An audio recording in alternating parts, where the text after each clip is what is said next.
Chapter 3, Your Life as a System of Thought. Your personal library. Imagine walking into a library that contains everything you've ever learned, believed, or experienced. It's all there. Books representing life lessons, shelves for values, journals filled with memories, boxes stuffed with half-formed ideas. Now imagine the library is in complete disarray. The books are stacked in random piles.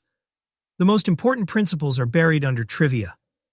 There are duplicates of some ideas, each with slightly different wording. Some volumes contradict others without either being labeled as obsolete or pending review. This is how most minds operate, not from lack of intelligence, but from lack of organization. The mind is a living system. Your mind is not a static warehouse of facts. It's a living, breathing system of thought. New experiences add to the collection. Old beliefs can be revised, archived, or removed. Principles can be promoted from footnotes to headlines as their importance becomes clear. Without conscious maintenance, the system becomes reactive and cluttered. With care, it becomes a personal knowledge architecture, a structure that supports clarity, resilience, and purposeful action. 3 layers of your mental system. The foundations, core principles. These are your anchor points, the values and truths that remain steady even as details shift. Example: convert time into love. From the guideposts for living wisely is more than a moral sentiment. It's a priority filter. When faced with competing demands, it asks, which choice turns time into genuine connection? The structure, organized knowledge. These are the patterns and categories that allow you to connect facts across domains. History and human nature inform decision-making. Psychology and philosophy explain behavior. Personal experience validates or challenges abstract ideas. The structure turns isolated insights into a network. The flow, tools and practices. This is how ideas move in and out of your system.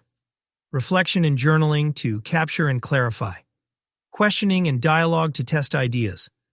Updating and reorganizing to keep the framework alive. CloudMind itself is an example of such a flow. Insights are collected, connected, and refined over time. Designing your own system of thought. The shift begins when you stop thinking of your mind as just you and start thinking of it as something you can work on.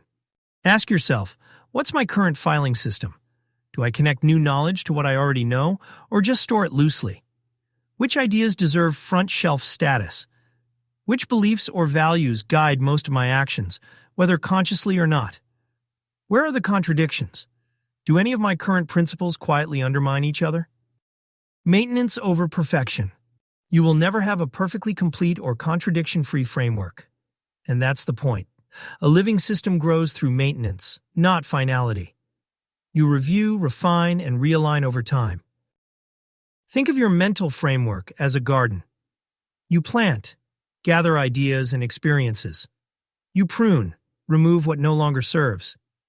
You fertilize, connect and deepen what matters most. You harvest, apply insights in real life. A neglected garden becomes overrun by weeds. A tended one flourishes. From library to compass. Ultimately, this is not about having a beautiful intellectual archive. It's about having a functional compass, a mental system that tells you, even in the fog of uncertainty, which direction is truest to you. By treating your mind as a system of thought, you reduce decision fatigue. You handle complexity with calm. You live more deliberately because you know why you choose what you choose.